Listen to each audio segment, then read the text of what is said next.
Olá, bom dia a todos. O meu nome é Daniel Borges Fialho, sou médico neurologista, com residência médica e título de especialização em neurologia, membro titular da Academia Brasileira de Neurologia e com título de especialização em transtorno do espectro autista. Hoje vamos conversar sobre a síndrome de Rett, uma síndrome importante dentro da neurologia infantil. Se você gostar desse vídeo, deixe seu like, se inscreva no canal, compartilhe, deixe os seus comentários. É muito importante que a neurologia seja levada a cada vez mais pessoas.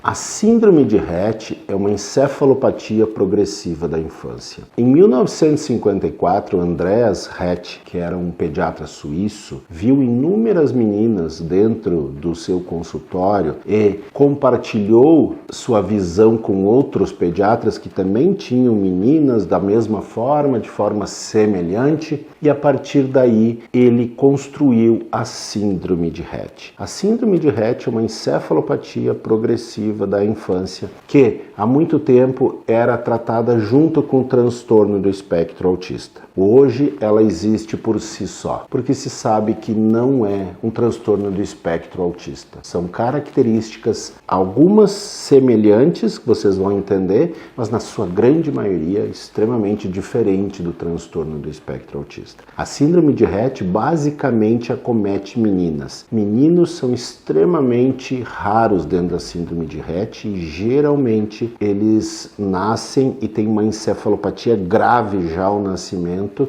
e ao falecimento com dias ou semanas, no máximo meses após o nascimento. Então, basicamente a síndrome de Rett acomete meninas. A síndrome de Rett passa por 4 fases: uma fase de desenvolvimento normal, uma fase de estagnação, uma fase de regressão e uma fase de estabilização. A primeira fase de desenvolvimento normal vai até mais ou menos os 18 meses, onde há um desenvolvimento normal, essa criança tem os seus marcos, ela ganha os seus marcos, perímetro cefálico aumentando, aparentemente o desenvolvimento neuropsicomotor normal. Depois entra numa fase de estagnação, onde não há ganhos mais do desenvolvimento. Essa criança que vinha ganhando palavras, falando mais palavrinhas, ela para de falar essas palavrinhas, não há mais ganho nenhum.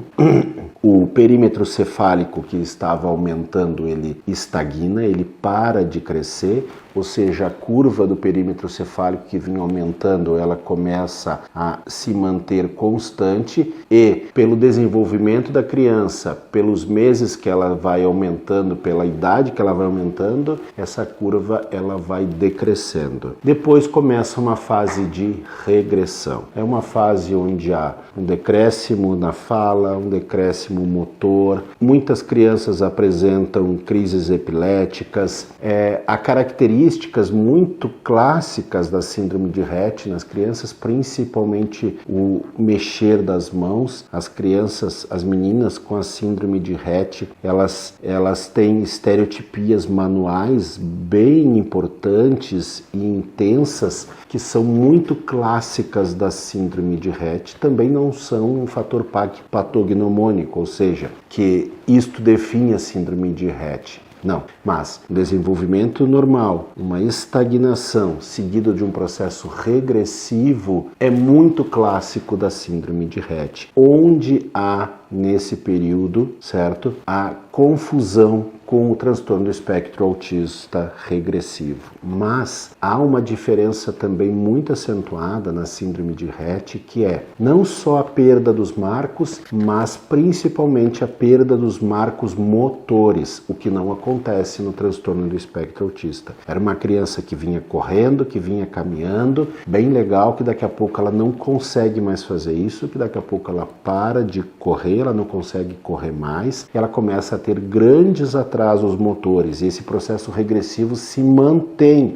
até a adolescência, mais ou menos. É um processo regressivo grande. Lembrem-se, é uma encefalopatia progressiva, ela vai ficando pior. Então, essa criança vai piorando até a adolescência, onde a partir daí há uma fase de estabilização. Geralmente essas crianças ficam cadeirantes ou têm grandes déficits motores, uma deficiência intelectual grave e aprofunda, é uma encefalopatia progressiva que leva a uma deficiência intelectual grave e profunda. É muito importante que o diagnóstico seja feito. Como o diagnóstico é feito, além da avaliação clínica, por mapeamento genético, por uma alteração no gene MECP2, que é um gene que está linkado à síndrome de Rett. Há um gene específico para síndrome de Rett. A gente pede muitas vezes o mapeamento só desse gene ou um mapeamento genético com CG-array ou com exoma, onde nós vemos as alterações no gene MECP2 que leva à síndrome de Rett. Há um tratamento específico? Não, infelizmente não há um tratamento específico. Nós tratamos as comorbidades com inúmeras terapias, manejo medicamentoso das comorbidades comportamentais, epilepsia, distúrbio do sono, mas não há um tratamento específico para a síndrome de Rett. Muito importante lembrar das 4 fases: desenvolvimento neuropsicomotor normal, que vai até mais ou menos os 18 meses, certo? Depois uma fase de estagnação, onde o perímetro cefálico não cresce mais. Isso é muito importante, é uma das primeiras coisas que nos deve abrir os olhos ou nos deve levantar uma bandeira vermelha. Depois uma fase